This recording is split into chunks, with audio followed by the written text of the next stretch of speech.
Apabila hidup Anda berada dalam kondisi chaos, percayalah itu bukan akhir segala-galanya. Karena ada pemeliharaan Tuhan di dalamnya.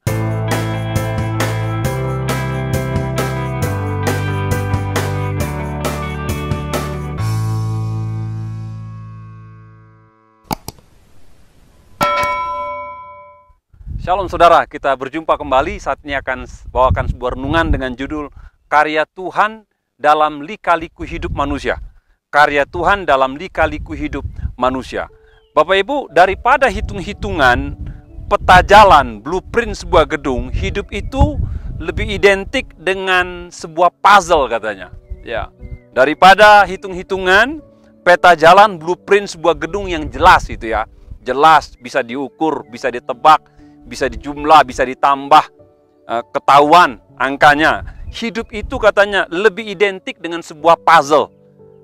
Meski sudah kita atur sedemikian rupa, kita rancang sedemikian rupa, ada saja kondisi hidup yang tidak berjalan seperti yang tidak kita rencanakan di awal. Lalu bagaimana kita melihat, menyikapi hidup dalam gambaran besar, ketika hidup itu berliku. Ketika hidup itu berliku dan tidak bisa kita tebak kemana arahnya dan kemana perginya. Ketika jalan-jalan hidup kita tidak seperti yang kita inginkan dan kita harapkan, marilah kita lihat sudut pandang Alkitab. Ya, kita lihat sudut pandang Alkitab, melihat kehidupan itu yang penuh dengan lika-liku, dan coba kita temukan apa karya Tuhan di dalamnya. Apa karya Tuhan dalamnya? Itu PR buat kita sekalian pada saat ini.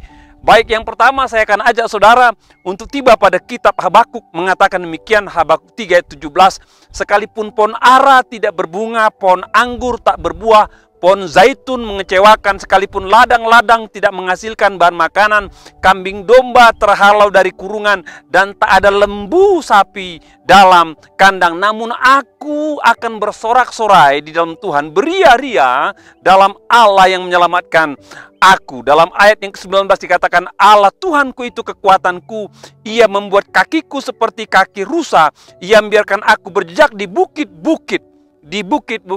Bapak Ibu, apabila hidup Anda berada pada kondisi chaos, ya, kondisi chaos, percayalah itu bukan akhir dari segala-galanya, karena ada Tuhan yang pelihara saudara. Sekali lagi, apabila hidup Anda berada dalam kondisi chaos, percayalah itu bukan akhir segala-galanya, karena ada pemeliharaan Tuhan di dalamnya. Pernah saudara ada pada posisi chaos, di mana segala sesuatu hancur berantakan, apa yang Anda bangun itu kembali pada ground zero namanya. Saya ingat pada waktu lampau di mana dua gedung WTC di Amerika dihantam 2 pesawat teroris sampai hancur, belebur semua. Dua-duanya hancur sampai ke tanah. Nggak ada yang bisa diperbaiki, nggak ada yang bisa dikembalikan. Ada banyak korban jiwa. Dan lokasi tempat di mana gedung hancur itu ditetapkan sebagai ground zero. Jadi betul-betul nol sama sekali. Nol sama sekali. Ya, ada banyak duka cita di sana. Ada miliaran dolar habis uang dalam yang dimiliki pemerintah atau bisnis. Ground zero dan tidak ada yang bisa diperbuat. Namun perhatikanlah ketika itu terjadi, Presiden Amerika Serikat mengatakan demikian. Kita tidak boleh kalah dengan teroris katanya. Kita akan bangun tempat ini kembali. Kita akan bangun dengan lebih baik, dengan lebih megah. Mari kita bangkit katanya. Lupakan yang sudah terjadi dan hidup harus berjalan. Mari kita kembali untuk melakukan aktivitas dan tugas kita. Dan kita tidak bisa kalah dengan teroris. Di Alkitab dikatakan ada peristiwa di mana Habakuk ketika mengamati posisi bangsanya, diporak-poranda oleh bangsa yang kuat dari Babel, ya, dihancurkan sehingga kondisi, perhatikan, kondisi ekonomi. Zaman dulu ekonomi sangat simpel, nggak seperti sekarang Bapak Ibu ya. Sekarang ada perbankan, ya, ada dunia bisnis dalam bidang properti, dalam bidang tambang, dalam berbagai banyak bidang, dalam bidang IT, dalam berbagai bidang. Zaman dulu simpel sekali ya, bisnis simpel sekali, cuma berupa ternak dan tanaman. Dikatakan oleh Habakuk, sekalipun pohon ara tak berbunga, anggur tak berbuah, pohon zaitun mengecewakan. Ini adalah tanaman yang dimana ketika nanti panen, itu bisa dijual, dipasarkan, dan mereka mendapatkan dana, baik dari seorang keluarga, ataupun kelompok komunitas, ataupun bangsa. Kalau ini berhasil dipanen, maka ekonomi berputar. Dikatakan kalaupun itu tidak ada, dilanjutkan lagi dikatakan, kalaupun ladang-ladang tak menghasilkan bahan makanan, kambing domba terhalau dari kurungan, tak ada lembu sapi dalam kandang. Jadi tadi tumbuhan, sekarang ternak. Dikatakan kambing, domba, lembu, sapi, dikatakan lari atau lepas dari kurungan. Itu situasi bagaimana ketika sebuah bangsa dilabrak oleh bangsa lain. Maka semua pertanian dirusak, Bapak Ibu, dilabrak oleh bangsa lain. Maka semua kambing domba itu terhalau, dirampas, dijara begitu. Dengan kata lain, semua kekuatan ekonomi berantakan total. Ground zero, Bapak Ibu. Dan saya percaya, jangankan bicara mengenai visi masa depan, target masa depan, sementara dalam kondisi chaos, porak-poranda. Namun Habakuk punya keyakinan, meskipun kondisinya betul-betul rusak total, Habakuk punya keyakinan itu bukanlah situasi yang merupakan akhir dari segala-galanya. Dia berkata demikian, namun aku bersorak-sorak di dalam Tuhan, beria-ria dalam Allah yang menyelamatkan aku. Beria-ria dalam Allah yang menyelamatkan aku. Mengapa Habakuk mengatakan atau menyatakan statement ini? Habakuk ketika menyikapi kondisi yang begitu rusak, begitu parah, begitu berantakan, dia tiba pada sebuah kesimpulan kehidupan. Apa sebenarnya yang menjadi pondasi hidup manusia? Apa sebenarnya yang menjadi penopang hidup manusia? Memang ekonomi penting, Bapak Ibu. Memang bisnis penting, memang finansial penting. Tapi Habakuk tiba pada satu pemikiran ketika segala sesuatu tidak berjalan dengan baik. Habakuk percaya Tuhanlah satu-satunya harapan. Tuhanlah satu-satunya topangan. Tuhanlah satu-satunya pegangan dalam hidup. Dan ketika kita berpegang, kita berharap, kita bersandar pada Tuhan, ya, maka kondisi chaos sekalipun, yakinlah ada campur tangan Tuhan di sana. Sekalipun jalan berliku, jalan terjal, jalan tidak baik, jalan tidak enak, sekalipun tidak ada yang bisa diharapkan, tidak ada yang bisa digapai, tidak ada yang bisa didapatkan kembali, ingatlah dalam kondisi chaos, itu bukan akhir segala-galanya. Kalau engkau percaya ada Tuhan di sana yang menjadi pusat kehidupanmu, yang menjadi pusat kekuatanmu, yang menjadi pusat topangan hidupmu, yang menjadi pusat pengendali hidupmu, di mana kondisi chaos tidak bisa menghancurkan saudara atau menghentikan saudara selama ada Tuhan. Maka engkau akan bisa menapaki kehidupan dari hari ke hari, bulan ke bulan, minggu ke minggu, tahun ke tahun, ada Tuhan di sana dan pasti bisa memulihkan saudara. Saya beberapa kali mengunjungi tempat-tempat yang kondisinya sepertinya chaos, ya. Seperti saya pernah pergi ke Aceh, di mana tsunami hantam Aceh, rusak total, ya. Pemerintahan berhenti, sekolah berhenti, bisnis berhenti, orang hanya hidup untuk mencari anggota keluarga yang hanyut oleh tsunami, terdampar di pantai lain. Ya, nggak ada pikiran mengenai jangka panjang, minggu depan, bulan depan. Hidup jalan hari demi hari, hari demi hari. Ketika saya tiba pada pengungsi-pengungsi di tempat dan saya coba komunikasi sama mereka, mereka cuma bilang, kalau besok kami lanjutkan hari, itu adalah kemurahan Tuhan. Besok kami lanjutkan hari, itu adalah kebaikan Tuhan. Itu adalah kebaikan Tuhan. Itu yang mereka katakan. Ketika ada gempa di Nias 8,2 skala Richter, semua hancur, ya. Gunung Sitoli banyak gedung-gedung yang runtuh. Saya pergi pada sebuah bukit di mana ada banyak rumah-rumah di lereng bukit itu masuk ke jurang karena digoncang gempa. Mereka tinggal di tenda-tenda dan kita datang, kita tolong. Mereka tetap katakan, selama kami bisa hidup ada Tuhan, kami bisa lanjutkan kehidupan, katanya. Rumah bisa dibangun, ladang bisa ditanami kembali, ternak bisa dicari. Yang penting ada Tuhan, ada kehidupan, kami akan berjalan. Bapak Ibu sekarang yang berada pada kondisi chaos, saya tidak tahu di mana kondisi chaos yang kau alami. Dan kalau kau pikir kalau sudah chaos, kiamat dunia saya, berakhir dunia saya. Mungkin saudara ada yang berpikiran ketika segala sesuatu tidak berjalan, lalu saudara pikir, oleh sebab itu saya mau hentikan hidup saya. Saya sudah selesai. Saya katakan jangan saudara. Masih ada Tuhan. Masih ada Tuhan yang bersama dengan Anda. Bersama dengan Anda, memelihara hidup Anda, menopang hidup Anda, dan menguatkan kaki Anda. Dalam ayat 19 dikatakan, Allah Tuhanku itu kekuatanku yang membuat kakiku seperti kaki rusa, yang membiarkan aku berjejak di bukit-bukitku. Ada Tuhan akan memberikan kekuatan pada kakimu untuk melangkah, untuk berjalan. Seperti menaiki sebuah bukit, rusa tetap berjalan ketika Tuhan ada bersama dengan kau, apapun kondisinya. Walaupun berat jalannya menanjak, selama ada Tuhan, ingatlah, Tuhan adalah jaminan hidupmu di masa chaos. Masa chaos bukan akhir segala-galanya. Selama ada Tuhan, maka Dia akan memberikan kekuatan kepada engkau dan saya sekalian. Yang kedua, Bapak Ibu, bagaimana engkau menyikapi lika-liku hidup dan melihat karya Tuhan di dalamnya, dan melihat karya Tuhan di dalamnya. Saya ambil dari Kejadian 4, 5, 7 sampai 8 dikatakan demikian.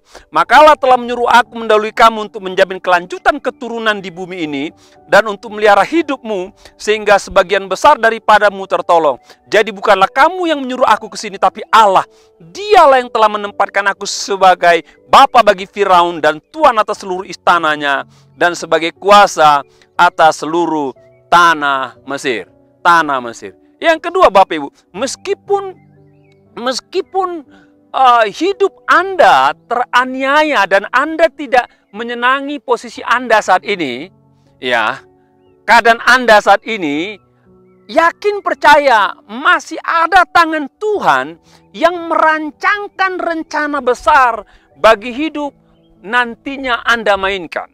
Ya, masih ada tangan Tuhan yang merencanakan rencana besar bagi hidup Anda untuk Anda mainkan ke depan.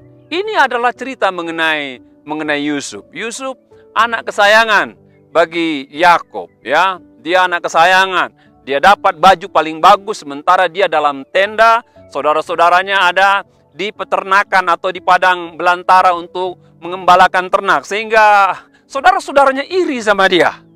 Dan mereka punya pikiran yang jahat. Lagi pula ditambah Yusuf ini suka mimpi, Bapak Ibu. Dia suka mimpi.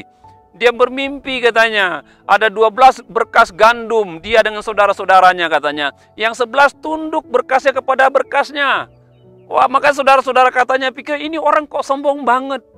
Minta kami tunduk kepada dia sementara dia anak laki-laki mungkin paling kecil, setelah mungkin ada satu lagi adiknya. Dia mungkin nomor 2 paling kecil pada saat itu, ya. Lalu katanya dia bermimpi lagi, dikatakan ada 11 bintang, matahari dan bulan katanya tunduk atau sujud kepadaku. Wah, 11 bintang saudaranya, matahari papanya, bulan mamanya. Papanya tegur, mimpi apa itu? Nah, singkatnya dia dianiaya saudara-saudaranya, dia dijual kepada saudagar Ismail. Saudagar Ismail jual dia ke Mesir, di Mesir dijual di pasar budak, dibeli oleh Firaun. Dari anak kesayangan dia menjadi budak beliat. Disuruh kerja keras, disuruh kerja rodi, diperlakukan tidak baik. Ketika dia berhasil dalam pekerjaannya, istri daripada Potifar menyukai dia, tapi Yusuf menolak. Yusuf menolak, namun Alkitab katakan dia difitnah oleh istri Potifar, dimasukkan ke dalam penjara. Jadi dari orang merdeka menjadi adik yang dibenci, dijual dan jadi budak. Jadi budak dia difitnah, dimasukkan ke dalam penjara menjadi seorang narapidana. Tidak ada harapan kehidupan dari kondisi hidup orang merdeka, budak, narapidana. Tidak ada masa depan di sana. Tapi Yusuf percaya, Bapak Ibu, masih ada tangan Tuhan di situ. Masih ada tangan Tuhan di sana. Nah, satu kali dikatakan juru roti, juru minum bermimpi. Yusuf tafsirkan dan mimpinya benar. Juru minum menjadi juru minum, juru roti digantung. 2 tahun dia tidak diingat oleh juru roti sampai Firaun bermimpi. Dan ketika Firaun bermimpi, juru minum ingat. Ada orang Ibrani yang bisa artikan mimpinya. Ada sarankan kepada Firaun. Siapa tahu budak Ibrani itu bisa artikan mimpi Tuhan, katanya. Dan dipanggil oleh Firaun dan diartikan mimpinya mengenai 7 tahun kelimpahan di Mesir dan 7 tahun masa kelaparan di Mesir. Dan Yusuf katakan, Raja, angkat seorang bijak untuk mengatur 7 tahun keberkatan supaya bisa menanggulangi 7 tahun masa kelaparan. Dan Firaun melihat bahwa itu hanya ada pada Yusuf. Dan Yusuf dilantik jadi menteri dan dia menjadi besar dan dia menjadi berkuasa. Sementara tiba 7 tahun musim kering, maka semua kelaparan, tanah Kanan kelaparan. Dan saudara-saudaranya datang dari Kanan beli gandum untuk mereka konsumsi yang disuruh papanya Yakub. Dan perhatikan Bapak Ibu, dan ketika mereka tiba berjumpa dengan Yusuf, dan Yusuf perkenalkan diri, mereka ketakutan. Karena mereka pikir ini adik yang mereka jual pasti balas dendam. Tapi perhatikan, Yusuf tidak berpikir dengan cara pikir yang sama. Yusuf berpikir dengan cara pikir Allah. Makanya dikatakan, maka Allah telah menyuruh aku mendahului kamu untuk menjamin kelanjutan keturunanmu di bumi dan untuk melihara hidupmu sehingga sebagian besar daripadamu tertolong. Yusuf melihat Bapak Ibu, pengalaman hidupnya yang dikerjai saudara-saudaranya, dijual, jadikan budak, jadi narapidana. Yusuf melihat itu adalah cara tangan Allah yang membawa dia lewat proses yang amat sulit sehingga dia nanti menjadi Perdana Menteri. Dan ketika menjadi Perdana Menteri, dia sadar mengapa Tuhan izinkan dia melewati tempat-tempat yang dia tidak suka. Dijual kepada saudagar Ismail, dijual di pasar budak, jadi budak di rumah Potifar, difitnah masuk, itu tempat-tempat yang tidak enak. Tapi ketika dia tiba di istana Firaun dan menjadi Perdana Menteri, Yusuf bisa sadar ada tangan Allah yang merancangkan yang luar biasa. Untuk apa? Satu kali kelaparan melanda dunia dan saudaranya kelaparan, untuk melihara kehidupan keluarganya lah dia. Ketika Tuhan jadikan dia Perdana Menteri, meskipun ada belasan tahun ada pada posisi-posisi yang sulit. Saya merasa Bapak Ibu, kita bahagia kalau punya saudara yang baik. Kita bahagia kalau punya atasan yang baik. Kita bahagia punya rekan-rekan yang baik, ya. Namun ada juga di antara kita, ya, waktu lalu saya mendapatkan WhatsApp dari seorang saudari. Dikatakan dia bekerja, dia difitnah, dia disiasati tidak baik. Ketika dia dipecat, gajinya tidak dibayar, dia dimutasi, ada berbagai macam kondisi, pindah dan mengalami hal-hal yang tidak enak dialami oleh dia. Bapak Ibu, kalau diantara engkau ada yang mengalami seperti peristiwa Yusuf, peristiwa saudari ini, pesannya satu, saudara harus yakin ada tangan Allah yang mendesain perkara-perkara kurang baik di tempat-tempat kurang baik yang tidak kau senangi dalam hidupmu. Untuk satu titik di depan sana, di atas sana. Dan ketika itu kau alami, maka kau tahu semuanya dalam kendali Tuhan, dalam tangan Tuhan. Dan kalau kau sudah ada di sana, maka engkau harus tahu dan percaya ada maksud Tuhan merenda kehidupanmu dari kondisi-kondisi yang sulit, dari liku-liku hidup yang sulit. Supaya engkau menjadi berkat, menjadi penyelamat buat siapa saja orang-orang di sekitarmu. Saya percaya Bapak Ibu, saya percaya ada tangan Tuhan yang merangkai kehidupanmu, membawa kehidupanmu, melewati masa-masa yang tidak mudah, dalam liku-liku hidup yang tidak kau pahami. Mungkin tahunan, mungkin puluhan tahun, mungkin belasan tahun. Asal saudara percaya ada tangan Tuhan di sana. Dan ketika kau nanti tiba pada tempat di mana engkau melihat bahwa semuanya tidak ada yang kebetulan, itu karena Tuhan bekerja untuk merangkai kehidupanmu untuk masa depan yang luar biasa. Yang ketiga, bagaimana saudara menyikapi lika-liku hidup, ya. Ayat-ayat yang populer, tapi saya coba cari angle yang berbeda. Dari Roma 8:28 dikatakan kita sekarang bahwa Allah turut bekerja dalam segala sesuatu untuk mendatangkan kebaikan bagi mereka yang mengasihi Dia, yaitu bagi mereka yang terpanggil sesuai rencana Allah. Ya, meskipun ada banyak hal-hal yang tidak Anda pahami, namun ingat, ada Allah yang paham dengan baik mengenai jalan hidup Anda untuk merancangkan kebaikan dalam kehidupan manusia. Bapak Ibu, pernahkah saudara melihat dalam dunia ada ketidakadilan? Nah, kalau saudara lihat ketidakadilan, kita gemas gitu ya. Pernahkah saudara tahu ada hal-hal intrik-intrik terjadi pada sebuah korporasi, namun saudara nggak berdaya? dan saudara ingin berbuat sesuatu, namun itu bukan bagian saudara. Ada rasa gemas, ya, ada rasa gemas. Saudara tahu, saudara lihat, tapi saudara tidak punya intervensi untuk memperbaiki atau untuk menanganinya. Namun ingatlah, kalau itu ada di sekitarmu dan kalau itu menimpamu, ingatlah walaupun kau tidak paham, kok bisa terjadi ya? Kok bisa berlangsung ya? Kok bisa berlangsung ya?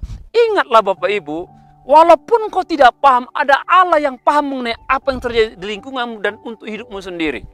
Ada sebuah gereja di Eropa Utara. Ini kisah anekdot Bapak Ibu ya. Eropa Utara yang dikunjungi banyak rohaniwan dari seluruh dunia. Karena di gereja itu, di depan gereja itu, depan pintu atasnya itu ada patung Yesus yang sebesar manusia. Dan katanya menurut cerita, setiap orang dari manapun datang berdoa di depan patung Yesus itu, katanya maka banyak orang yang dijawab doa-doanya. Dan cukup terkenal, ya, cukup terkenal. Di situ ada tukang sapu halaman gereja yang senantiasa menyapu depan pekarangan gereja, dan bukan hanya itu aja, senantiasa nguping apa yang orang doakan. Nah, kadang-kadang dia tertawa, kadang-kadang dia tersenyum. Kenapa? Ada banyak permohonan orang itu mustahil, ada banyak permintaan orang itu nggak masuk akal, dan dia sengaja nyapu, pura-pura nyapu, dan dia nguping juga, dia nguping, dan dia tertawa. Dan ketika ada orang punya pergumulan berat, punya masalah yang begitu luar biasa, si bapak ini bersedih, ya, gimana lah ya. Dia bersedih, dia berduka karena apa? Dia mau tolong tapi tak bisa tolong, ya. Dan dia bilang gini, ya kasihan patung Yesus katanya, nggak bisa berbuat apa-apa. Kalaulah saya bisa menjadi patung Yesus dan turun menjadi manusia, saya akan tolong orang-orang ini katanya. Dan tiba-tiba patung itu ngomong dan bilang gini, baik, mari kita tukar tempat, kata patung itu. Kaget dia, rupanya patung Yesus itu bicara. Oh, dia kaget dengar, emang bisa katanya. Bagaimana nanti rohnya ganti katanya. Nanti rohmu masuk ke patung dan roh yang di patung masuk pada dirimu. Tapi diam saja katanya. Dan dengan cepat bertukar rohnya. Dan roh yang ada pada patung itu, roh Tuhan itu ada pada manusia ini yang tukang sapu. Dan rohnya ada pada patung itu. Dan dengan cepat peristiwa terjadi. Ada seorang saudagar, ya, bawa uang banyak, dan dia berdoa, dan ketika dia berdoa, dia lupa bawa uangnya, dia cepat-cepat pergi, ya, cepat-cepat pergi. Dan ada seorang pemuda, ya, ada seorang pemuda berdoa segala macam dan jalan juga. Lalu ada seorang miskin datang berdoa, dan ketika berdoa dia lihat uang itu, dia pikir jawaban doa, dia bawa uangnya, pergi dia. Dan ketika saudagar ini pulang, anak muda tadi berdoa juga. Ketika anak muda ini berdoa di situ, saudagar tuduh dia mencuri uangnya dan dipukuli. Si patung yang sudah yang memiliki roh manusia tadi ingin ngomong, ingin teriak, tapi sudah janji sama roh yang ada pada Tuhan, pada roh Tuhan yang ada pada dirinya, nggak boleh ngomong. Tapi akhirnya dia ngomong juga. Patung tadi ngomong, teriak, salah katanya, bukan dia yang ngambil.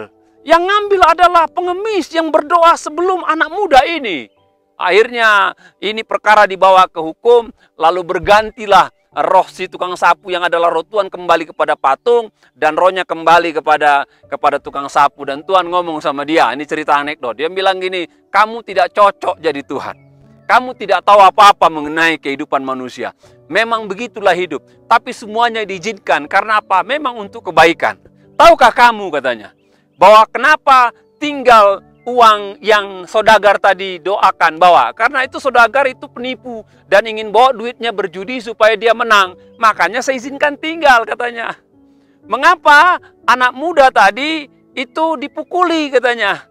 Kalau nggak dipukuli, dia pergi naik kapal, kapalnya mau tenggelam, dikatakan. Mengapa pengemis tadi itu mengambil uang supaya dia dapat uang dan tidak ditangkap? Karena memang dia butuh uang. Katanya jalan-jalan hidup punya jalan masing-masing. Tapi kau tidak paham.